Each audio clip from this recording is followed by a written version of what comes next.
ಯಾವಾಗಾಯ್ತು sir? ಏನಾಯ್ತು, ಯಾರು ಮಾಡಿರ್ಬೋದು ಅಂತ? ಬಳ್ಳಾರಿನಲ್ಲಿ ನಮ್ಮ ತಾಯಿ ಹೆಸರಲ್ಲಿ ರುಕ್ಮಿಣಿ ಲೇಔಟ್ ಅಂತೇಳಿ ಮಾಡಿದ್ದೀವಿ.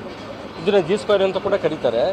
ಏನಾಗಿದೆ, ಸಾಯಂಕಾಲ ಎಲ್ಲರೂ ವಾಕಿಂಗ್ ಮಾಡೋ ಟೈಮ್ನಲ್ಲಿ ಪುಡಾರಿಗಳು ಅಂದರೆ ಭರತ್ ರೆಡ್ಡಿ ಫಾಲೋವರ್ಸ್ ಏನು 1ನೇ ತಾರೀಕು ನಮ್ಮ ಮನೆ ತಮ್ಮನ ಮನೆ ಮೇಲೆ ಗಲಾಟೆ ಮಾಡಿದ್ರು, ಅವರು ಇಲ್ಲಿ ಬಂದು ಒಂದು 15 ಜನ ಬಂದು ಪೆಟ್ರೋಲು ಡೀಸೆಲ್ ಹಾಕಿ ಏನೋ ಒಂದು ಮಾಡೆಲ್ ಹೌಸ್ ಅಂತ ನಾವು ಒಂದು ಕಟ್ಟಿದ್ದೀವಿ. ಇದನ್ನು ಜನರಿಗೆಲ್ಲ ತೋರಿಸಿ ನಾಳೆ ಲೇಔಟಲ್ಲಿ ಇಂಥ ಮಾಡೆಲ್ ಹೌಸಸ್ಸೇ ಬರ್ತಾವೆ ಅಂತೇಳಿ ತೋರಿಸ್ಲಿಕ್ಕೆ ಇದೊಂದು ಮಾಡೆಲ್ ಹೌಸ್ ಕಟ್ಟಿದ್ದೀವಿ. ಅದನ್ನು ಪೆಟ್ರೋಲು ಡೀಸೆಲ್ ಹಾಕಿ ಕಂಪ್ಲೀಟ್ ಗ್ಲಾಸ್ ಹೌಸ್ನ ಫಸ್ಟು ಗ್ಲಾಸ್ ಡೋರ್ನ ಒಡೆ ಬಡಿದಿದ್ದಾರೆ. ಒಳಗೆ ನುಕ್ಕಿ ಕಂಪ್ಲೀಟು ಸ್ಟೆಪ್ಸ್ಗೆ ಪ್ರತಿ ಆ ಕಡೆ ಈ ಕಡೆ ವುಡ್ ಏನೇನು ಫರ್ನಿಚರು ಬೆಡ್ಗಳು ಎಲ್ಲದಕ್ಕೂ ಪೆಟ್ರೋಲು ಡೀಸೆಲ್ ಎಲ್ಲ ಹಾಕಿ ಸೋಫಾ ಸೆಟ್ಗಳು ಎಲ್ಲ ಕಂಪ್ಲೀಟ್ ಸುಟ್ಬಿಟ್ಟಿದ್ದಾರೆ. ಯಾರು ಮಾಡಿದ್ದಾರೆ ಅಂತ? ಇದನ್ನು 100% ಈಗ ಭರತ್ ರೆಡ್ಡಿ ಫಾಲೋವರ್ಸ್ ಅವರು. ಈಗ ಆತ ಭಸ್ಮ ಮಾಡ್ತೀನಿ ಅಂತ ಹೇಳಿದ್ದಾನೆ. ಅಲ್ಲಿ ಬಂದು ಭಸ್ಮ ಮಾಡ್ಲಿಕ್ಕೆ ಆಗಲಿಲ್ಲ ಆತನ ಕೈಯಲ್ಲಿ. ಇಲ್ಲಿ ಯಾರೂ ಇರಲ್ಲ ಅಂತೇಳಿ ಇಲ್ಲಿ ಬಂದು ಇಲ್ಲಿ ಭಸ್ಮ ಮಾಡಿಸಿದ್ದಾನೆ. ಇಲ್ಲಿ CCTV ಇಲ್ಲ, ಬಟ್ ಇದನ್ನ ರೆಕಾರ್ಡ್ ಮಾಡ್ಕೊಂಡಿದ್ದಾರೆ. ಮತ್ತು ಫೋಟೋ ಸಿಕ್ಕಿದೆ, ಯಾರು ಅವರು ಬಂದು ಸುಳ್ಳಿಗೆ ಬಂದಿದ್ದಾರಲ್ಲ 1ನೇ ತಾರೀಕು ಅವ್ನು ಗಲಾಟೆಗೆ ಬಂದಿದ್ದ. ಅವನು ಇಲ್ಲಿ ಎಲ್ಲಿ ನೆಕ್ಸ್ಟ್ ಡೇ ಗಲಾಟೆ ಅಂದರೆ ನಮ್ಮನ್ನ ಪೊಲೀಸರು ಎಲ್ಲಿ ಇದು ಮಾಡ್ತಾರೋ ಅಂತೇಳಿ ಅವನು ಜೀಪ್ ಹಾಕ್ಕೊಂಡು ಮರಮನಹಳ್ಳಿಗೆ ಹೋಗಿದ್ದಾನೆ.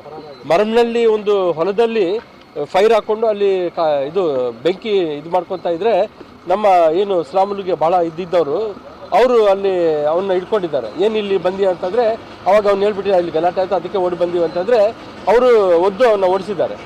ಅವನೇ ಇಲ್ಲಿ ಫೋಟೋ ಅದು ಕೂಡ ಸೇಮ್ ಸಿಕ್ಕಿದೆ. ದೂರು ಕೊಡ್ತಾ ಇದ್ದೀರಾ? ದೂರ ಈಗಾಗಲೇ SP ಮೇಡಮ್ ನಾನು ಫೋನ್ ಮಾಡಿ ಹೇಳಿದ್ದೀನಿ. ಕೊಲ್ಬಜಾರ್ ಸ್ಟೇಷನ್ ಇವರು ನಮ್ಮ ರೂರಲ್ ಇನ್ಸ್ಪೆಕ್ಟರ್ ಉದಯ್ ರವಿ ಅವರು ಕೂಡ ಬಂದಿದ್ದಾರೆ.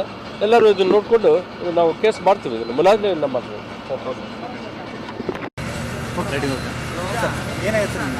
ಈಗ ರುಕ್ಮಿಣಿ ಲೇಔಟ್ ಅಂತೇಳಿ ನಮ್ಮ ತಾಯಿ ಹೆಸರಲ್ಲಿ ಲೇಔಟ್ ಮಾಡಿದ್ದೀವಿ. ಜಿ ಸ್ಕ್ವೇರ್ ಅಂತ ಕರೀತಾರೆ ಇದನ್ನು. ಇದರಲ್ಲಿ ವಾಕಿಂಗ್ ಭಾಳ ಮಂದಿ ಮಾಡ್ತಾ ಇರ್ತಾರೆ. ದೊಡ್ಡ ದೊಡ್ಡ ರೋಡ್ಗಳು ಇರೋ ಕಾರಣ ವಾಕಿಂಗ್ ಮಾಡ್ತಾ ಇರ್ತಾರೆ. ಅವ್ರು ವಾಕಿಂಗ್ ಮಾಡುವಾಗ ಜನ ಇಲ್ಲಿ ಪುಡಾರಿಗಳು ಅಂದರೆ ಭರತ್ ರೆಡ್ಡಿ ಫಾಲೋವರ್ಸ್ ಅಂತ ಹೇಳ್ಬೋದು, 1ನೇ ತಾರೀಕು ಏನು ಗಲಾಟೆಯಲ್ಲಿ ಇದ್ದಾರೋ ಅವರೇ ಇಲ್ಲಿ ಡೀಸೆಲ್ಲು ಮತ್ತು ಪೆಟ್ರೋಲ್ ಹಾಕಿ ಈ ಮಾಡೆಲ್ ಹೌಸ್ ಅಂತ ಕಟ್ಟಿದ್ದೀವಿ. ಜನರಿಗೆ ತೋರಿಸ್ಲಿಕ್ಕೆ ಇದೇ ಥರ ಹೌಸಸ್ ಬರ್ತಾವೆ ಇಲ್ಲಿ ಅಂತೇಳಿ ಅದಕ್ಕೆ ಬೆಂಕಿ ಹಚ್ಚಿ ನಮ್ಮ ಗ್ಲಾಸ್ ಡೋರ್ನ ಪುಡಿ ಮಾಡಿ ಮತ್ತು ಒಳಗೋಗಿ ಎಲ್ಲ ಡೀಸೆಲ್ಲು ಪೆಟ್ರೋಲ್ ಎಲ್ಲ ಹಾಕಿ ಫರ್ನಿಚರು ಬೆಡ್ಗಳು ಡೋರ್ಗಳು ಎಲ್ಲ ಸುಟ್ಟಿದ್ದಾರೆ. ಅದನ್ನು ಅವ್ರನ್ನ ಇಟ್ಕೊಳಕ್ಕೆ ಹೋದರೆ ಒಂದು 10-15 ಮಂದಿ ಓಡೋಗಿದ್ದಾರೆ. ಒಬ್ಬರನ್ನೇ ಇಟ್ಕೊಂಡು ಫೋಟೋ ಕೂಡ ತೆಗೆದು ಅದು ಫೋಟೋ ಕೂಡ ಈಗಾಗಲೇ ನಾನು ರಿಲೀಸ್ ಮಾಡ್ತೀನಿ. ಗಲಾಟೆ ಇನ್ನೆಲ್ಲಿ ನಡೆದಿದೆ ಅಂತ 100% ಏನು ಬಳ್ಳಾರಿಗೆ ಭಸ್ಮ ಮಾಡ್ಬಿಡ್ತೀನಿ ಅಂತ ಹೇಳಿದ್ದಲ್ಲ MLA ಅವರ ಒಂದು ಫಾಲೋವರ್ಸ್ ಅಂತ ನಮಗೆ ಗೊತ್ತಾಗ್ತಾ ಇದೆ. ಅದನ್ನು ಇನ್ನು ಪೊಲೀಸ್ ಡಿಪಾರ್ಟ್ಮೆಂಟ್ ಕೂಲಂಕುಷವಾಗಿ ತನಿಖೆ ಮಾಡಿ ಇದನ್ನು SP ಮೇಡಮ್ ಕೂಡ ನಾನು ಫೋನ್ ಮಾಡಿ ಹೇಳಿದ್ದೀನಿ. ಮತ್ತು ಡಿಪಾರ್ಟ್ಮೆಂಟ್ ಅವರು ಬಂದಿದ್ದಾರೆ, ಫೈರ್ ಡಿಪಾರ್ಟ್ಮೆಂಟ್ ಅವರು ಬಂದು ನಂದಿಸ್ತಾ ಇದ್ದಾರೆ. ಸರ್ ಘಟನೆ ಎಷ್ಟೊತ್ತಿಗೆ ನಿಮ್ಗೆ ಎಷ್ಟೊತ್ತಿಗೆ ಗೊತ್ತಾಯಿತು? ನನಗೆ ಆಲ್ಮೋಸ್ಟ್ 6:15 ಗೊತ್ತಾಯಿತು. ಅಷ್ಟೊತ್ತಿಗೆ ಇದನ್ನು ಬೆಂಕಿ ಹಚ್ಚಿತ್ತು. 6:15. ಏನೇನು ಡ್ಯಾಮೇಜ್ ಆಗಿದೆ ಸರ್? ಏನಾದರೂ ಎಲ್ಲ ಆಲ್ಮೋಸ್ಟ್ ಏನೂ ಇಲ್ಲ, ಎಲ್ಲ ಕಂಪ್ಲೀಟ್ ಡೋರ್ಸು ಫರ್ನಿಚರ್ ಎಲ್ಲ ಕಂಪ್ಲೀಟ್ ಎಲ್ಲ ನಿಮ್ಮ ವಿಡಿಯೋ ಕೂಡ ತೆಗೆದಿದ್ವಿ ನಾನು ತೋರಿಸಿ. ಪೆಟ್ರೋಲು ಮತ್ತು ಇದಾಗಿದೆ, ಪೆಟ್ರೋಲು ಡೀಸೆಲ್ ಎಲ್ಲ ಹಾಕಿದ್ವಿ. ನಿಮಗೆ ಹಾಕ್ತೀನಿ ನೋಡಿ, ಅದಕ್ಕೆ ಸರ್ ಫೋಟೋಸ್ ಏನಿತ್ತು ಅಲ್ಲ ನಿಮಗೆ ಹಾಕ್ತೀನಿ ನೋಡಿ. ಅಲ್ಲ ತೋರಿಸಿ ರೆಕಾರ್ಡ್ ಆಗುತ್ತೆ, ಹಂಗೆ ರೆಕಾರ್ಡ್ ಅಲ್ಲ, ಅದು ವಿಡಿಯೋ ಕಳಿಸಿ. ಪರ್ಸನ್ ಯಾರು ಆಗೋದಿಲ್ಲ ಸರ್. ಅದೇ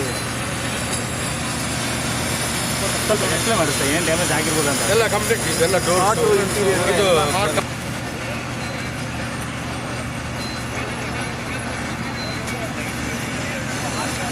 ಒಂದು 10-15 ಜನ ಬಂದಿದ್ರು ಸರ್ ಅವರು. ಇದು ಕೆಳಗಿಂದ ತೊಗೊಂಡಿದ್ದು ಎಲ್ಲ ಮೆಟ್ಲಿಕ್ಕಿಂತ ಎಲ್ಲ ಕಂಪ್ಲೀಟ್ ತೊಗೊಂಡಿದ್ದು. ಅದೇ ಸರ್ ಬೆಂಕಿ ಕಿಡಿ ಇನ್ನೂ ನಂದಿಲ್ಲ ಸರ್, ಕಂಪ್ಲೀಟ್ ಇಲ್ಲ ಹಂಗೆ ಇದೆ. ಮೂರೇ ವಿಡಿಯೋ ತೋರಿಸಿ ಸರ್, ಮೂರೇ ವಿಡಿಯೋ ತೋರಿಸಿ. ದೂರ ಇದೆ ಕಾದಿರ್ರಿ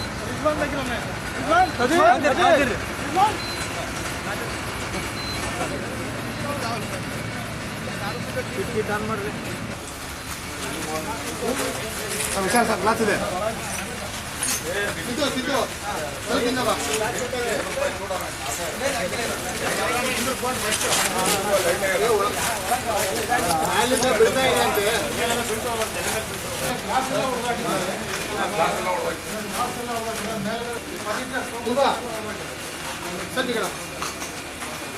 ಸರ್